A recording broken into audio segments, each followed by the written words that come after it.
അതൊന്ന് പോയി നോക്കിയിട്ട് ഒരു 10:30 മീറ്റിംഗ് 11:30. അല്ല, അതിനിപ്പോൾ മുഖ്യമന്ത്രിയുടെ ബ്രീഫിംഗ് ഉണ്ടാവും. നമുക്ക് സമയം എല്ലാവരെയും അറിയിക്കാം. അല്ല, അത് നമ്മൾ കുറച്ച് നിയന്ത്രണം ഏർപ്പിച്ചില്ലെങ്കിൽ യഥാർത്ഥ രക്ഷാപ്രവർത്തനം നടക്കില്ല. അപ്പോൾ അത് അവർ സഹകരിക്കണം. കാരണം കുറച്ച് നിയന്ത്രണങ്ങളില്ലാതെ ഇപ്പോൾ തന്നെ നമ്മൾ 2 സൈഡിൽ ഇപ്പോൾ തന്നെ വാഹനങ്ങളായി.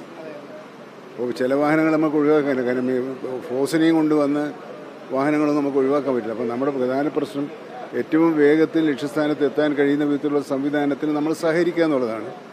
അങ്ങനെ കർശനമായ നിയന്ത്രണമല്ല, സഹകരിപ്പിക്കാനുള്ള ഒരു നിയന്ത്രണം അതില്ലാതെ പറ്റില്ല. ഇപ്പോൾ തന്നെ നമ്മൾ വഴിനീളെ ഇപ്പോൾ ആംബുലൻസ് അങ്ങോട്ട് പോകുമ്പോഴേക്ക് സൈഡ് കൊടുക്കാൻ സൈഡില്ല. അപ്പോൾ ഒരു ചെറിയ റോഡും പരിമിതി മനസ്സിലാക്കി എല്ലാവരും സഹകരിക്കണം. അതാണ് രക്ഷാപ്രവർത്തനത്തിന് ഉതകുന്ന ഏറ്റവും വലിയ സഹായം അവർ ചെയ്യുന്നത്. ആ സഹായത്തിന് മുൻഗണന നൽകണം.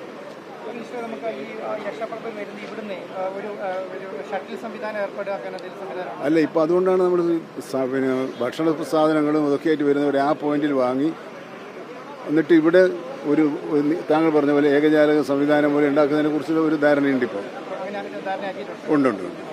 ശരി.